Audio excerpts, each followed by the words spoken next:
이곳은 원준 씨가 살고 있는 전셋집. 자기 집에 돌아왔지만 혼자서는 들어갈 수 없습니다. 아이고, 내 집은 아니지만 이 집이 편하네. 중증 척수 장애인인 원준 씨는 머리로 휠체어를 조종합니다. 몸을 어디까지 쓰실 수 있는 거예요? 어깨만 이렇게 으쓱으쓱.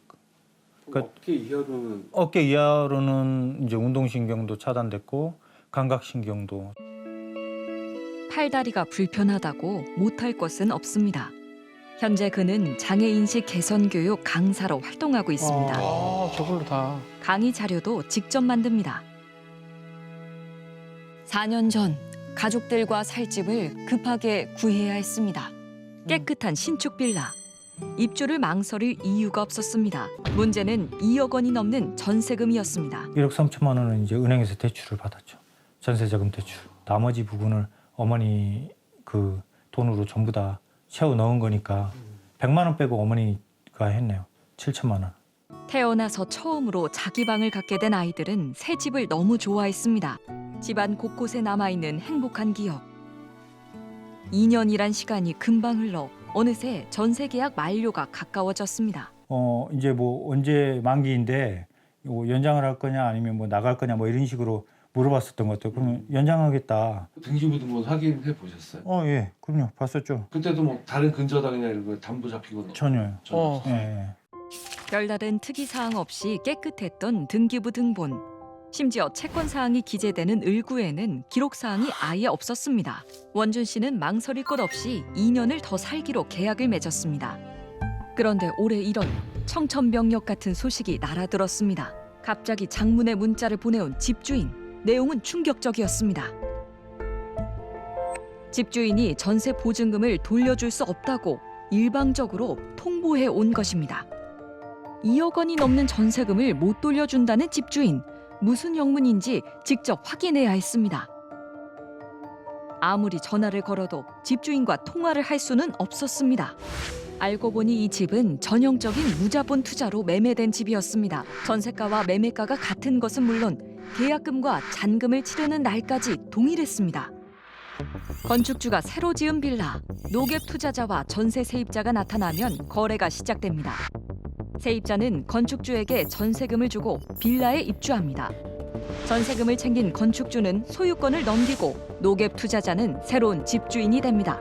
지금 2억 100만 원의 전세금이잖아요. 예. 지금 현재 이 집의 매매가는 얼마 정도 대략 알기로 1억 7, 8천. 원준 씨가 살고 있는 집은 매매가보다 전세금이 높은 깡통주택. 현재 2천만 원 이상 손실을 볼 수 있는 상황입니다. 서울 양천구의 한 빌라에서 30대 전세 사기 피해자가 숨진 채 발견됐습니다. 전 재산과 같은 전세금을 이대로 포기할 순 없습니다. 불편한 몸이지만 원준 씨는 움직여야 했습니다. 강직이 이렇게 오면 통증이. 집에 있는 아이들이나 어머니가 알게 하고 싶지가 않더라고요. 너무 걱정할 거 아니에요. 저 혼자 감당해야 될 것 같아가지고 얘기를 안 했고요. 원준 씨는 법무사와 공인중개사에게 상담을 받았고 전세 사기 피해 지원센터에 다녀오기도 했습니다. 가장으로서 책임을 다하기 위해 백방으로 뛰며 할 수 있는 모든 노력을 했습니다. 하지만 원준 씨에게 돌아온 대답은 절망적이었습니다. 지금 현재 전세 사기로 입증할 만한 상황은 아니다. 기한이 남은 사람들한테는 그렇게 얘기가 되나 봐요. 아직은 확정된 게 아니니까 네. 피해자가 아니다. 예. 연락을 받지 않는 집주인. 답답한 마음에 다시 문자를 받다는 원준 씨. 어쩌면 전세 사기 피해자가 나 혼자만은 아닐 거란 생각이 들었습니다. 인터넷에서 집주인의 신상을 찾아본 원준 씨. 그랬더니 놀라운 검색 결과가 나왔습니다. 바로 원준 씨와 같은 집주인에게 전세금을 건넨 사람들의 대화방이었습니다. 그렇게 모인 사람들이 무려 50여 명이 넘었습니다. 단톡방으로 들어가게 됐고 거기 들어가 보니까 이제 피해자들끼리 서로 힘냅시다. 한번 뭐 우리 견뎌내 봅시다. 우리는 죽지 맙시다. 막 이러고 있거든요. 근데 사실은 피해자들이 한두 명이 아닌 거를 확인을 하게 되니까 더 정말 불안하더라고요. 이 집에 이사 온 지 4년째. 어머니는 단 하루도 방문을 닫은 적이 없습니다. 언제 아들에게 도움이 필요할지 모르기 때문입니다. 아들이 처음부터 장애가 있던 것은 아니었습니다. 대한민국 군인으로 기갑부대에서 근무했던 늠름한 아들. 이 세상에서 가장 착하고 가장 잘생긴 아들이었습니다. 하지만 아들은 자전거를 타던 중 불의의 사고를 당했고 중증 척수 장애를 갖게 되었습니다. 내 자식이 이렇게 장애인 된다는 생각은 진짜 꿈에도 안 해봤는데 내가 그런 일을 지금 겪고 있잖아요. 그럼 이 전세 사기 같은 것도 이렇게 말은 들어봤지만은 또 내가 이렇게 저기 할 줄은 몰랐고. 아들 앞에서는 내색하지 않지만 어머니 역시 이 집에서 계속 살 수 있을지 걱정이 앞섭니다. 전세 계약 만료까지 5달도 채 남지 않았습니다.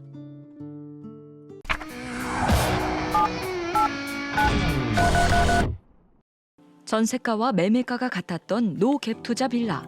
잘못하면 정말 경매로 날아가 버릴지도 모릅니다. 경매 낙찰할 때 들어갈 돈은 어디 있죠? 고민해봤는데 저금리 대출을 제가 받는다 했을 때 그걸 받는 용도가 사실은 뭐 경매 진행 시에 도움을 받겠다는 건 그런 거잖아요. 가족들과 이 집에서 계속 살려면 경매에 뛰어들어야 할지도 모릅니다. 이미 전세자금 대출을 받은 원준 씨. 또 다른 저금리 대출이 절실합니다. 안녕하십니까. 금융감독원 이천지원입니다. 네, 수고하십니다. 제가 뭐 좀 여쭤보려고 전화드렸어요. 네. 그 2%대 저금리 대출을 받을 수 있는 대상이 어떻게 될까요? 선생님도 그러면 어쨌든 좀 전세 사기 피해를 당하신 건가요, 그러면? 본인은 지금 전세 보증금을 상환할 능력이 안 된다. 기본 전제는 지금 네. 금융권이나 이런 데 전제는 결국 그게 전세 피해 확인 사실을 받아야 이제 지원을 하겠다는 거라 아, 결국 그거는 이제 그 전세 피해 센터에 있는 그 허브에서 발급을 해주는 거거든요. 네네. 감사합니다. 수고하세요. 피해 확인서를 받아야만 저금리 대출을 신청할 수 있습니다. 네, 전세 피해 지원 센터입니다. 상담을 어느 정도 받았었는데 네. 뭐 명확한 어떤 그런 해결책은 못 들어가지고 지금 현재 저희 집주인 같은 경우에는 그 피해자로 지금 추측되는 게 250명이 넘어요. 그리고 지금 형사 고발된 상태는 뭐 한 26명 정도 이렇게 돼 있는 상태인데 그런 경우라면 뭐 이렇게 근데 뭐 형사고소 하신 경우에도 접수는 받아들 수 있는데 네네. 심사 결과 그 피해자로 확인받기는 좀 많이 어려운다고 얘기는 하네요. 어렵다고요? 그 신청을 하실 수는 있다고 합니다. 저금리 대출이나 긴급 주거 지원 신청을 위해 꼭 필요한 전세 사기 피해 확인서. 그런데 올해 들어 발급된 건 단 107건에 불과합니다. 전세 사기 특별법 정부 초안이 나오는 날. 원준 씨 가족이 마루에 둘러앉았습니다. 정부가 전세 아. 사기 피해자들을 지원하기 위한 특별법을 오늘 발표했습니다. 특별법. 특별법은 피해 주택을 매수하느냐, 거주를 보장하느냐 하는 투트랙입니다. 관건은 법안에서 제시한 6가지의 요건을 갖춰 피해자로 인정받을 수 있는 겁니다. 자, 그런데 사기 피해자로 인정받기 위해서 충족해야 하는 조건들이 워낙 까다로워서 피해자 대책위원회는 저게 문제야. 반대 입장을 밝혔습니다. 내가 피해자인 거를 정부 기자가 입증해야 전해드리겠습니다. 돼. 전세 보증금을 못 받는 상황이면 무조건 피해자로 인정받아야 되는 거 아닌가요? 집주인이 뭐 한두 채 가지고 있는 것도 아니고 수백 채를 가지고 있는 상황이면 그 갭 투자해가지고 하는 방식으로 지금 깡통 전세 만들어 놓은 거잖아요. 전세 사기 대화방에 있던 사람들이 오프라인으로 만나기로 했습니다. 안녕하세요. 네. 저희는 1억 9,200이 전세가고요. 저 8천만 원. 전세 8천이란 말씀이시죠? 예. 나는 집주인을 본 적이 있다 손으로.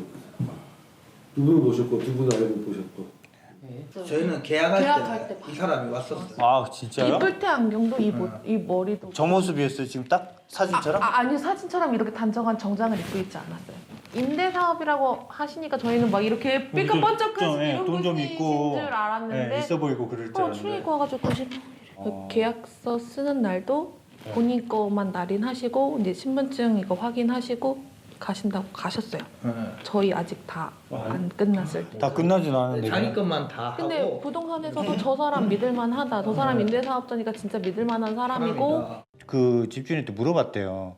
아니 도대체 집이 한두 채가 아닌 것 같은데 몇 채냐 이렇게 물어봤었대요. 근데 나도 정확히는 잘 모르겠다는 식으로. 야 어떻게 이럴 수가 있나. 어? 집주인이 소유하고 있는 250채는 주로 어느 지역일까요? 인천이 제일 많은 것 인천이 같아요. 많은 것 같아요. 수원도 일단 있어요. 파주도 있어요. 네, 파주 있고. 의정부도 있고요. 네. 그리고 안산도 있고. 아이고. 경기 서울 쪽에도 몇 명 있는 것 같아요. 집주인이 소유한 집은 경기도와 서울 전역에 퍼져 있습니다. 아이가 4살인데 작게라도 돈을 좀 벌으려고 일을 다니고 있거든요. 식당에서 일하고 있거든요. 아이가 딱 어린이집에 있는 정도만 일을 할 수 있어서요. 사람 만나기를 참 좋아하는 사람이었어요. 저는 또 올라가. 못 살 것 같았어요. 너무 힘들어가지고. 그래서 저도 그 일 겪고 너무 많이 울었거든요. 저는 지금 개인 회생을 좀 더 알아보고는 있어요. 오히려 13년 전에 장애인으로 평생 살아야 된다고 했을 때 얘기 들었던 때보다 지금이 더 불안해요. 저 같은 경우도 아직까지는 피해자가 아니에요. 맞아요. 저희도 네, 우리는 아직 피해자가 아니에요. 네, 아무도 피해자가 아니에요. 지금은. 일단은 뭐 집주인 본인이 전세 보증금을 못 주겠다라고 이미 한 상태인데도 우리는 피해자가 아닌데 누가 봐도 우리는 피해 예정자들인데. 네? 그러니까 일단 일이 터져야지만이 뭔가 우리가 그 다음 단계를 진행할 수 있다는 것도 너무 억울한 것 같아요, 진짜. 네, 맞아요.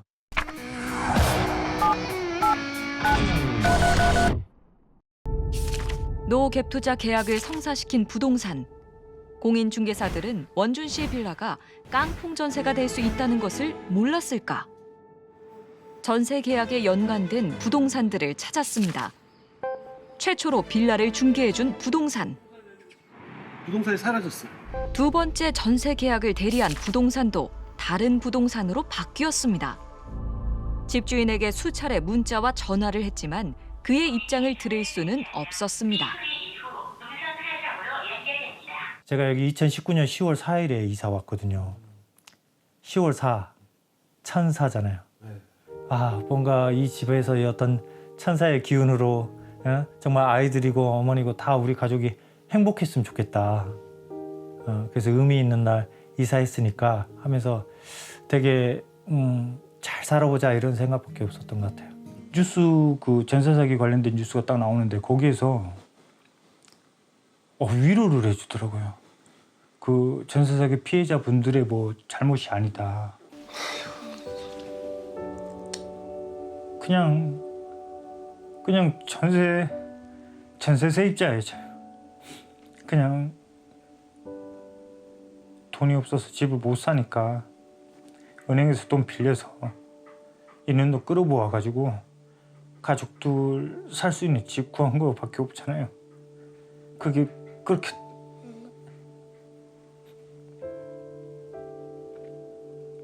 나쁜 게 아니잖아요.